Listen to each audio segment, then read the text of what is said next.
This is part 2 of our craft room cleanup. We thrifted many treasures to help organize this absolute mess. So come on in, and I can't wait to show you.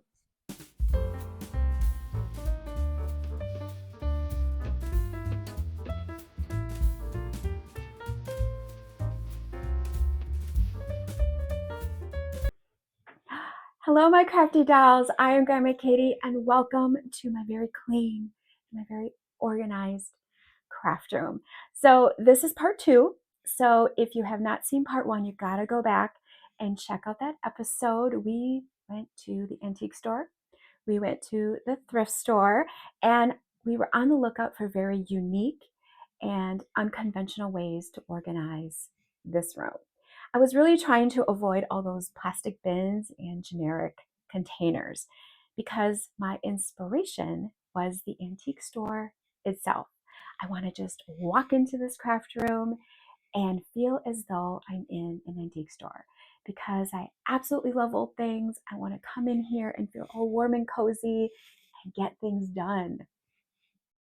All right, my crafty dolls, here is where we began. And with the help of the antique and thrift store, we got everything clean and organized. Now, before I show you all the details, we need to talk about color. Okay, so first we need to talk about color. And I want to explain why I chose the paint colors of this room. So if you're really stuck on what color to paint your walls of your craft room, I have a winning color formula that I learned in college, and I have been using in my own home for over 25 years. The colors are going to make your room feel warm and cozy and really get you motivated to craft because that's what it's all about, crafting. So the secret is primary colors. We have red, blue, and yellow. Now, I know what you're thinking, and don't be scared. It is not going to look like a kindergarten room. So basically, the largest area of your room should be yellow. So that is why I chose a really soft, buttery yellow as the color of my walls. It is just a really good base color, better than white. It's more warm. Yellow is just happy, it's cheerful, and it really grabs your attention. And it really makes you feel warm and cozy. And honestly, it is the color of sunshine, and doesn't everything look better in the sunshine? Okay, so now we're left with blue and red. So we need to pick a secondary color. And it really doesn't matter which one you choose, red or blue. I chose blue. However, I swapped this plain blue and I swapped it in for this robin's egg blue, my favorite color. So now we have a little twist on the formula.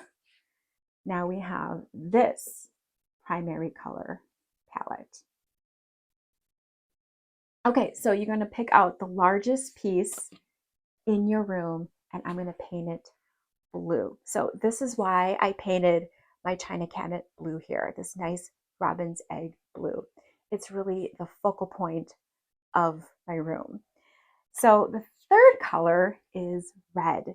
So I chose smaller objects to either paint red or to have red in my room. So I have those really nice pops of red throughout my room.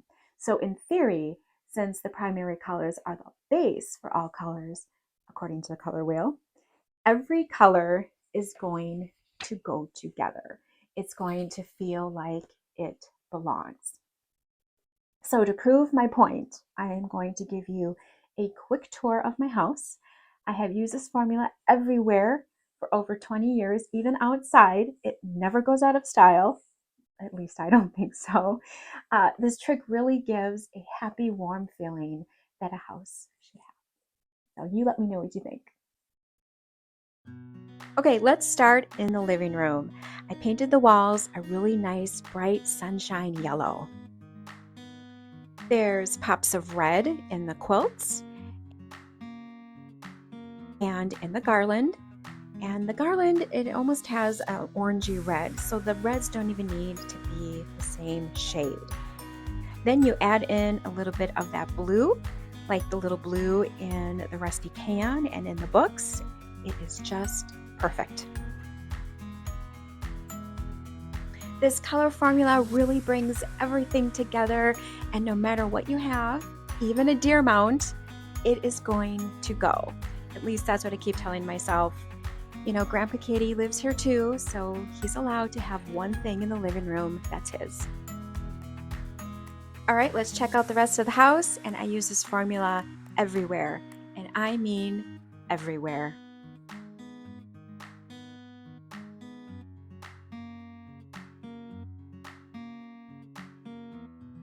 Okay, my crafty dolls, you get the point. But honestly, who knew primary colors could bring a house together like this? Now, you see, I promised you it would not look like a kindergarten room.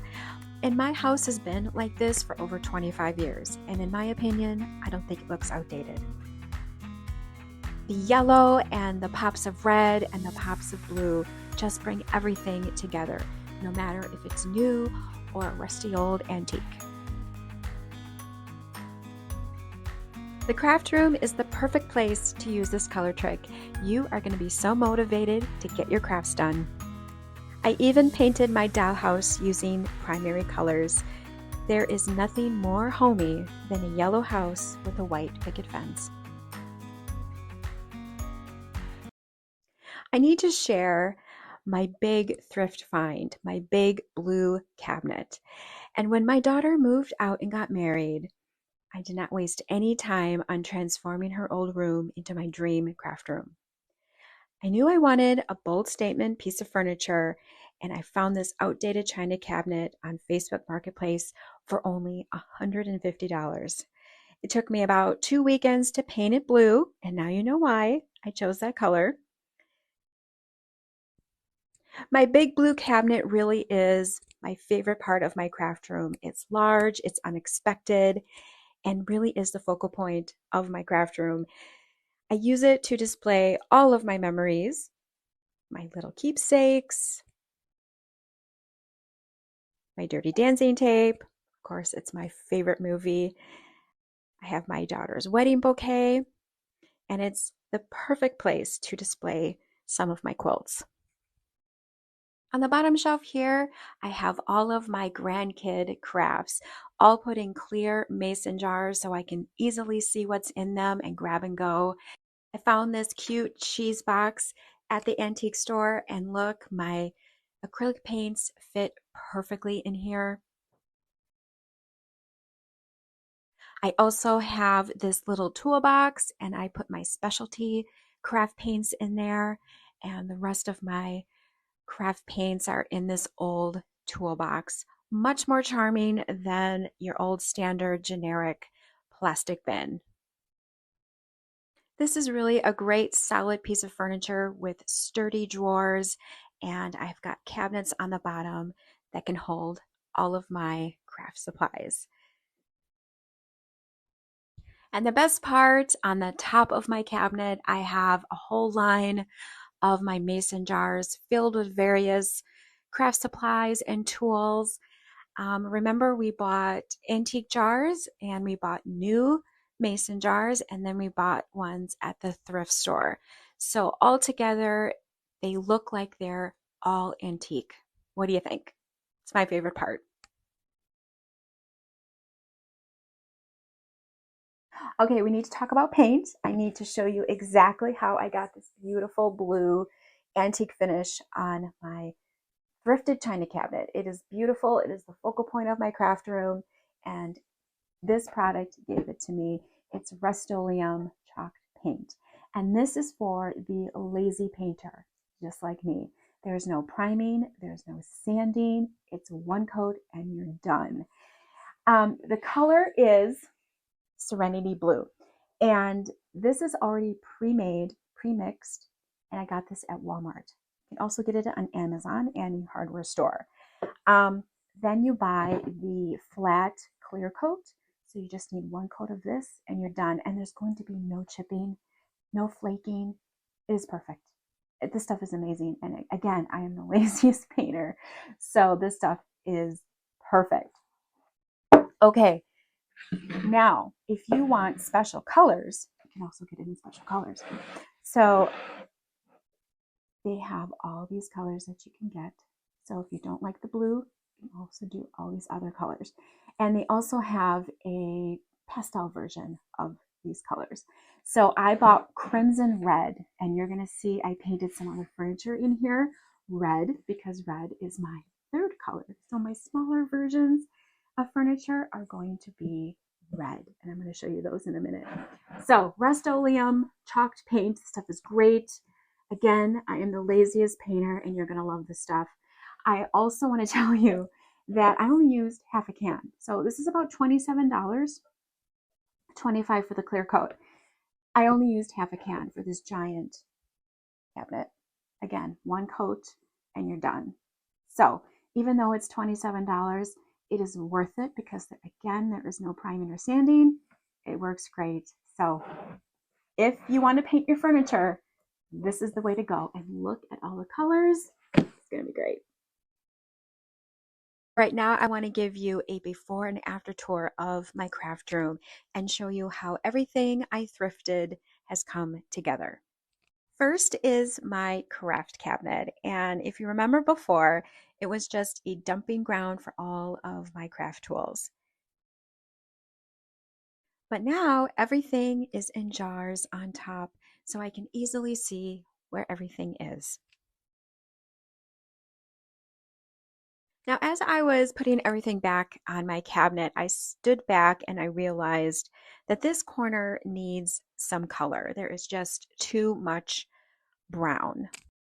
So I decided to boldly paint my cabinet red. And of course, I picked red because of my color theory.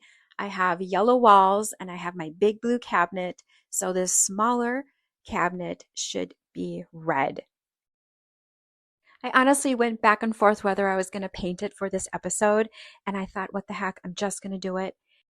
It only took me 2 hours to paint. I changed out the drawer pulls, and oh my gosh, what a bold change. It is amazing what a little bit of paint can do. I am so glad I did this. All right, my crafty dolls, what do you think of my red dresser? Do you think I'm crazy for doing this? As a matter of fact, Grandpa Kitty just came in here and he said, "What in the world? Why? Why would you paint that dresser red? I don't understand." And I said, "But doesn't it look better?" And he says, actually it does. I think it is the perfect pop of red that this corner needed. And as a matter of fact, I love it so much that I think I want this out in my living room. So I think I'm going to be off to the thrift store again. I'm going to buy a dresser, paint it red, and put it in my living room. It just needs a little bit of an antique touch. I'm going to hang my quilt here. Oh yeah, now it's perfect. You see my crafty dolls, this is so much better. Everything on top of the cabinet really pops because of that color red. This craft room is already on its way to looking just like an antique store. Here is a new mason jar, and I put some antique clothespins and some new clothespins in there. Just craft supplies, get them out of the drawers, get them out of the closet, and display them. Here is that big mason jar I got at the thrift store. It was only $7 and it retails for about $20. So I just put my fabric scraps in here from quilting. So I had a box of these in my closet, so I got that box out. And now it's on top of my dresser here. Here is a cute little oats container. I don't know what it is, but I love graphic art. And look, primary colors. Once you see it, you just can't unsee it. And yes, it probably belongs in the kitchen, but who cares? It can go in the craft room. Nothing wrong with that. This is Trash to Treasure. This was an old salsa jar, and we decoupaged the lid and left it clear, and now it's a cute little jar. Who knew that it was salsa in there? This is a new jar, and I put my pencils in here. I have a lot of pencils, you guys. Here is an antique jar, a little bit bigger, and it's got a really cool graphic label on there. And I put my antique spools of thread in there. So get them out of the closet and on display. Here are some antique mason jars, and I put my little dollies that I painted in there, all those cool crafts. And here is another old mason jar filled with old bobbins. Here is my spice box that I bought at the antique store. I was looking for one of these, and the drawers are just perfect. Again, it's for the kitchen, but why not in your craft room? And I'm going to keep some of my sewing supplies in here. And I want to put labels on here because I am never going to remember what's in here. And I don't want to ruin it by putting, sticky labels on here and ruin the wood. So what I did is I just used some scrapbook paper and made my own labels. And we are going to use my favorite product. This is museum mounting putty. You're going to find this over in the framing section over at Hobby Lobby or Michael's. And you're going to put just a little dab of that putty onto your labels and stick it on the box here. And this stuff is absolutely great because it doesn't dry out. It is not going to leave any residue on my wood. You can easily take this on and off.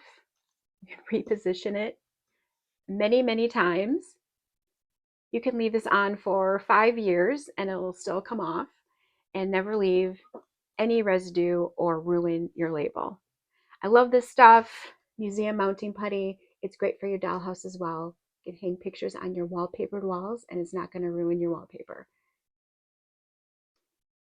Putting all these mismatched jars and boxes together really gives my cabinet a vintage look.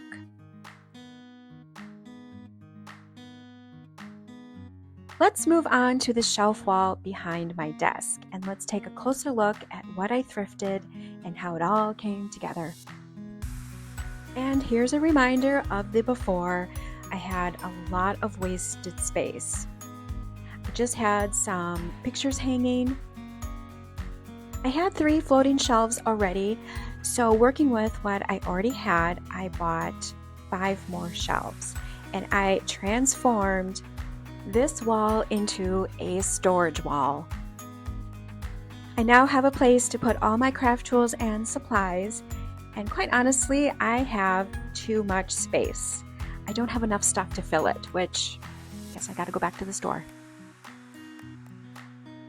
I had so much fun filling all the shelves. I used this rusty old can with a graphic on there, and I filled some new jars with some supplies.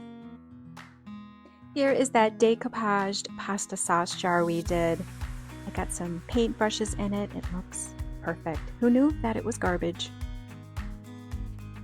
I'm always on the lookout for something quirky, so this tennis ball can is just perfect, and I got colored pencils in there, and I have this cute mug with my brushes and my decoupage jar that we made.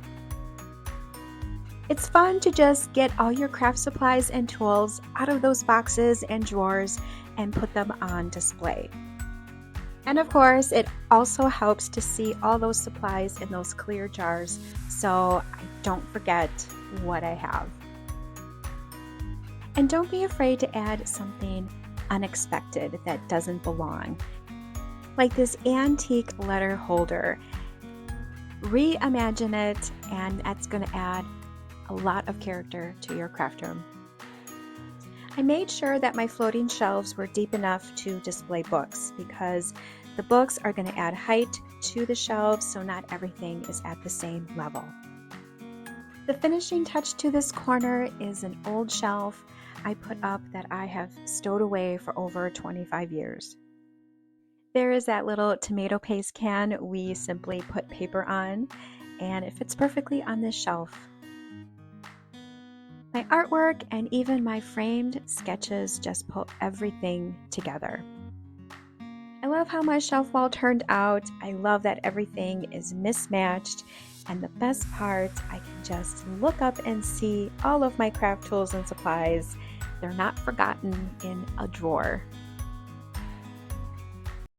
Okay, so now let's talk about this area of my craft room. Now, close your eyes. Don't be scared. Here is what it looked like before. Oh my gosh, my crafty dolls, this is so embarrassing. But hey, we are not fully bonded because I got to show you my filth, and it's okay. But all I really needed was a cabinet or some tables to store my craft supplies. And of course, I needed to get my Dollhouse miniatures out of these ugly plastic bins and into something more charming. I found this small cabinet at the antique store, and look, it was labeled a little child's cabinet. I was on the lookout for a spool cabinet for my Dollhouse miniatures, and luckily I found one at the antique store. I also found this typeset drawer at the antique store, and it's the perfect way to display my favorite miniatures on the wall. I already had this little sewing table. I got this years ago at a garage sale, but it has been moving from room to room. But I think I found its forever home in my craft room. Now, putting it all together, I have the perfect vintage style storage unit I was looking for. Okay, so again, I am standing back and looking at this area, and guess what? There is too much brown. So you guessed it, it needs a pop of red. So I painted the little sewing table red. Oh, this is so much better, you crafty dolls. That pop of red really breaks up all that brown. What do you guys think? The little cabinet is absolutely perfect for storing all of my wooden crafts. I have them in these nice little clear mason jars so I can see what's in them. I also left a few empty ones so when I get new things, I can easily just fill them up. Down below, I do store my bigger wooden craft supplies, but don't tell anybody. I do have plastic bins in here. Just close the door on those. Don't tell anybody. My thread spool cabinet was a successful find at the antique store. I swear the drawers were especially made for holding dollhouse miniatures. And honestly, I think I need to buy some more because I can't even fill this up. I did remove the compartments in the bottom drawer so I can hold my quilts and my larger miniatures. Now, if you want one of these spool cabinets and are having a hard time finding one or they're just too expensive, Walmart.com has a wooden art supply box and it has the narrow wooden drawers and the compartments that you need.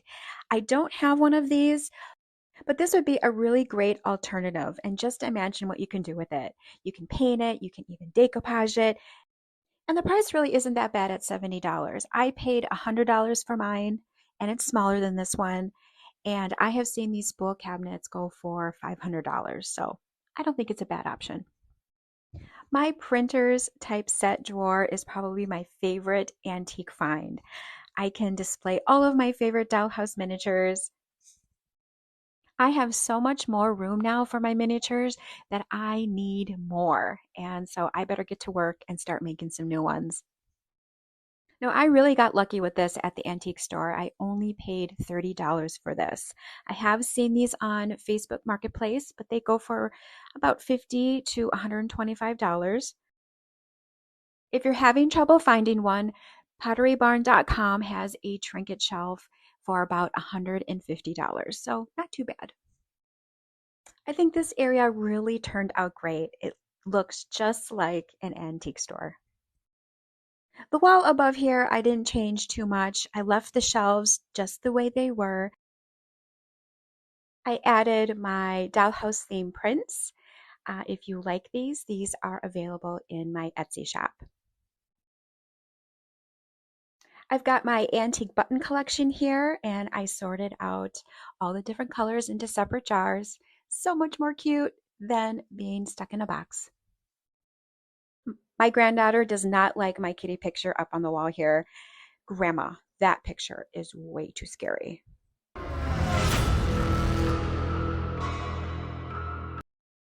On top of my cabinets here, I just cleared out my drawers and those ugly plastic bins. Here is an antique box that I found at the antique store. I just had fun decorating with all of my crafty things. They look so much better out in the open. I found this real street sign at a flea market a few years ago, and Julia is my daughter's name. Well, crafty dolls, should we craft or should we browse the antique store? All right, my crafty dolls, I have to show you my crafting table. And this really is my secret weapon to crafting longer and getting more things done. And that's because I stand and craft. So I don't know about you, but when I am sitting and crafting, I'm usually always hunched over and my neck and my shoulders get so sore and my lower back and my butt just aches. So I'm always having to get up and stretch and walk it out. But when I'm standing, I get more things done and I can craft longer. So get yourself one of those really nice rubber mats that you get for the kitchen. That will really ease your feet. And if you're not used to standing, I promise you're going to get used to it and you're going to love it. And when you're waiting for things to dry, you can do a little bit of stretching instead of sitting. I also have my union boss, Lucy, in here, and she keeps me walking around so I don't stand too long. So my number one tip for you when you're designing and thinking about your craft room is buy yourself a standing desk, or you can make one like I did. I asked my favorite handyman, Grandpa Kitty, to figure out a way to take this table and raise it up so I can stand behind it. And he said, you can just buy one of those on Amazon. And I said, well, of course, but I need it to look old and I need it to look cute. You just don't understand. He started off by building the platform and then 4 blocks with holes to set the table legs into because I wanted to be able to take off the table from the base because who knows, I might want to use the table somewhere else. Gotta have options. Then he added the wheels, which is an absolute must. So now I can move it all around my craft room. I do have a folding table that I bring in, especially when I'm doing my quilting. So now I just roll out my little craft table out of the room. Every good crafter needs good lighting when they're crafting, so I added this adjustable work light that has many light settings. That's perfect for illuminating my workspace. I added a cutting mat to the top of the table, and it's the perfect little craft table. It is just the right size to work on my Dollhouse Miniatures. If you are able to stand, I highly recommend you get a standing desk. I even stand at my computer desk. It's not as cute, but it'll do. Well, Crafty Dolls, I think we did it. We took this messy, disorganized craft room and transformed it into my inspiration. The look of a vintage antique store. And it certainly does.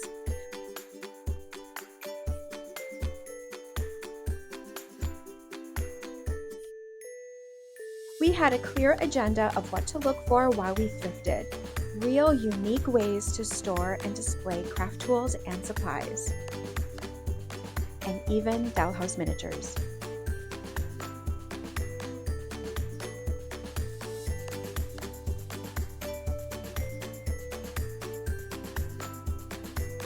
All 6 of my pets love being in here. Lucy, Holly, Alley Cat, Shelby, Nikki, and Ruby. And most of all, me. All right, my crafty dolls, that is it for me today. I really wish I could just have all of you over to my craft room and we can all craft together in this nice clean room. I really hope I inspired you to think outside the box and do creative ways to style and organize your craft room. Get rid of those plastic bins. Did you like my ideas? Do you think I'm crazy? Let me know in the comments. Like and share this video because again, all those interactions help this channel grow so I can keep making you more videos. All the new products and materials that I use in this show are going to be listed in the description box below. And also take a look at my Etsy shop. I always have new printable dollhouse miniatures over in there make sure you're subscribed. I've got new Dollhouse miniature tutorials coming up, so you don't want to miss. Happy crafting, everyone, and I'll talk to you real soon. Bye.